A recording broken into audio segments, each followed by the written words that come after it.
Bienvenue les amis, j'ai pas mal de questions sur mon mail qui me demandent Laurent, j'ai des gros problèmes de rythme, je sais pas comment faire. Parce que le rythme, on projette vite ça dans un machin un peu magique. On se dit, bah voilà, j'ai pas le rythme, j'ai le rythme. Et puis il y a plein de gens qui vous font croire que si t'as pas le rythme, c'est que t'es pas doué. Ça n'a rien à voir, c'est une histoire d'éveil. Donc quand on a des problèmes de rythme, pour sentir les mesures sans compter, etc., sentir la pulsation, sentir les groupes de temps, sentir les décalages, pour sentir tout ça, ce qui va vous aider, c'est d'avoir de la culture, c'est-à-dire d'avoir du vocabulaire. On l'oublie toujours, mais le vocabulaire rythmique, quand vous apprenez un plan, vous apprenez aussi du vocabulaire rythmique, pas uniquement du vocabulaire de notes et de gammes et de plans. Ok. Je vais vous donner juste des petits exemples d'exercices qui peuvent vous aider. Si vous n'y arrivez pas ou si vous avez envie de poursuivre ça pour enfin groover, tu vois, ou enfin vraiment être libéré au niveau rythme pour le sentir de façon un peu organique, un peu naturelle, sans compter. Si vous comptez, c'est mort. Vous pouvez compter si vous voulez, si votre prof vous le dit, c'est votre problème. Mais moi je vous dis, il ne faut pas compter, parce que si tu comptes, tu ne pourras plus t'en défaire de compter. Okay. Un musicien est quelqu'un qui ne sait pas qu'il compte. Je ne sais plus qui a dit ce truc.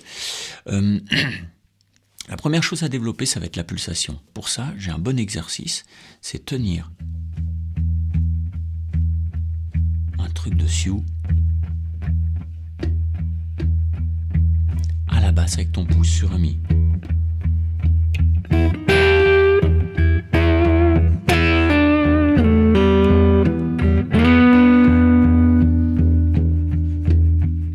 Alors moi j'en fais des mélodies qui logent dans des mesures, mais au début tu t'en fous, ce qui compte c'est de tenir la pulsation, c'est-à-dire de ne pas varier, même si tu fais pas des trucs mesurables en mesure.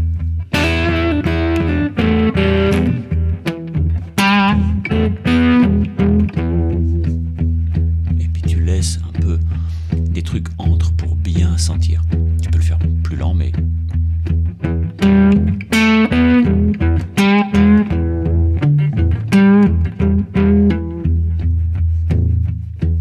ça c'est des croches 1 et 1 et 1 et 1 binaire. C'est bluesy quand même. Pardon. C'est bluesy quand même. Le blues c'est pas uniquement ternaire. C'est pas que ça. Ça peut être binaire. Y compris à l'origine.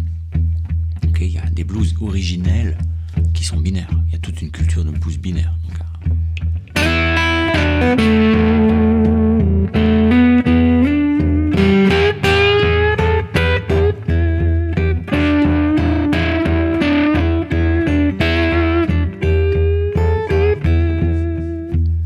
Ok. Et joue une mélodie sur ta pinta. Là, je suis en pinta mineur.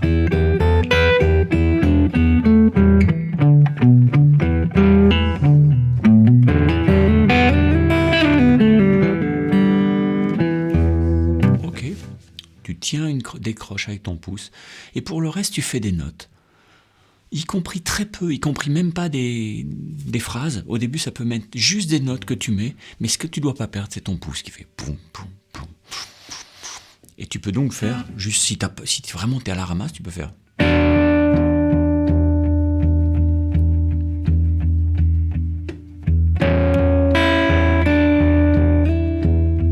Des trucs tout simples avec 3 fois rien, ce qui compte.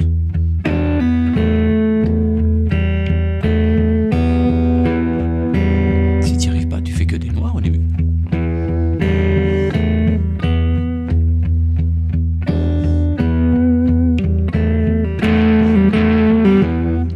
Quelques hammer-on et hop, ça te fait d'autres figures de rythme. Ce qui compte, c'est que tu lâches pas cette pulsation. Donc ça, c'est tout un travail de pulsation. Dans la formation, on fait un travail sur la pulsation, notamment avec des ateliers. Dans chaque module, tu as un atelier. En fait, c'est une formation que tu achètes et puis après, tu as tout à vie. Donc tu peux le travailler. Dans chaque module, tu as un truc comprendre. Ça, c'est pour apprendre à écrire le rythme, lire le rythme et voir comment il se fabrique et où sont les finesses pour s'y retrouver, tout ça. Okay. Ensuite, tu as un machin vocalisé. Parce que très souvent, quand tu as un petit môme, j'ai eu plein de mômes en cours quand j'étais plus jeune.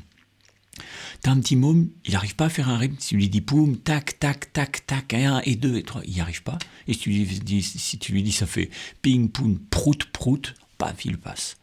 Donc il ne faut pas hésiter à nommer les notes du rythme que tu dois apprendre pour que ton esprit voit où ça tombe. C'est un procédé un peu long, mais ça marche d'enfer pour progresser en rythme.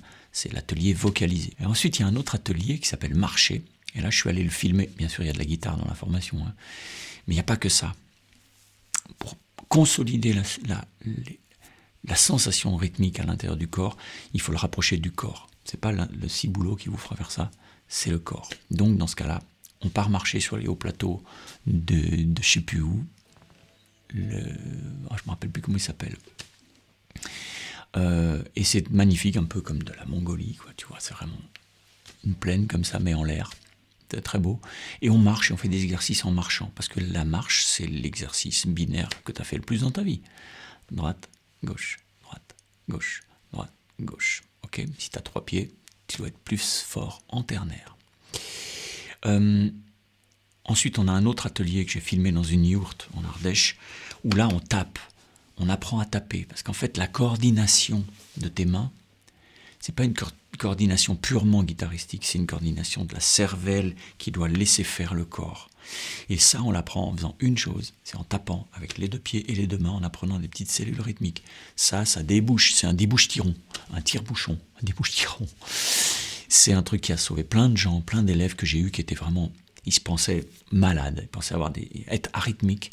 Et ben, j'en ai jamais rencontré un vrai arythmique parce qu'à chaque fois, on y arrive à la fin, en reprenant ces exercices-là.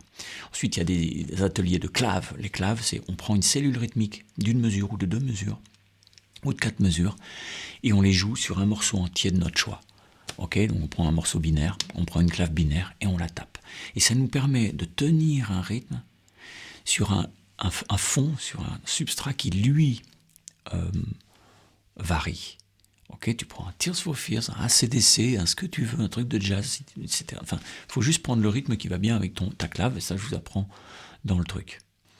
Et ensuite, on fait des exercices de miroir qui sont plus liés sur la façon empirique d'apprendre le rythme, de tradition orale, c'est-à-dire quelqu'un te joue un truc et toi tu le rejoues. Ok, mais ça peut être juste sur un mi mineur. Pam, ti, ta, ta, ta. Donc on apprend toute l'organisation, les bas, haut, évidemment, ça c'est la base. Mais on apprend par là même du vocabulaire rythmique, c'est-à-dire qu'en fait, petit à petit, tu apprends des ensembles de patterns. D'ailleurs, après, il y a encore une autre vidéo qui s'appelle Pattern, où là, on engrange du pattern, c'est-à-dire du vocabulaire rythmique. C'est-à-dire que tu apprends plein de rythmes de 4 mesures, plein de rythmes de 2 mesures, plein de rythmes d'1 mesure, donc 4 temps, plein de trucs de 3 temps, etc. Pour que petit à petit, ton cerveau, il se dise, oh voilà, je sais que c'est 4, je sais que là, c'est le 1. Et il le saura uniquement une fois qu'il aura assez de vocabulaire rythmique. Tant que tu n'auras pas assez de vocabulaire rythmique, il y a aussi une espèce de sécurité à l'intérieur de toi qui te dit, ok, on peut se calmer, on peut respirer, on peut s'asseoir au fond de soi-même. D'un seul coup, tu vas progresser en rythme de façon totalement exponentielle. Ensuite, on finit avec des trucs encore plus gratte, parce que là-dedans, on a fait de la gratte, hein, mais il y a une section riff, où là je vous trouve plein de riffs qui utilisent certaines formules rythmiques, certains tics rythmiques. Donc toutes les figures rythmiques, toutes les combinaisons rythmiques hyper importantes, on les bosse dans cette formation, et je trouve des riffs qui ont cette figure à l'intérieur. Et donc tu pourras t'en rappeler, de pouvoir dire « Ah oui, ça c'est comme dans tel morceau, etc. » Et on bosse ces riffs. Okay. Puis on finit avec un truc sur les groupes, mais pas jouer en groupe, hein, les groupes rythmiques, mais auquel cas c'est plus pour les avancés, mais ça fait du bien à la santé. Okay. Si on prend un petit truc de pattern, juste pour vous commencer le boulot, juste pour se donner envie, on peut faire...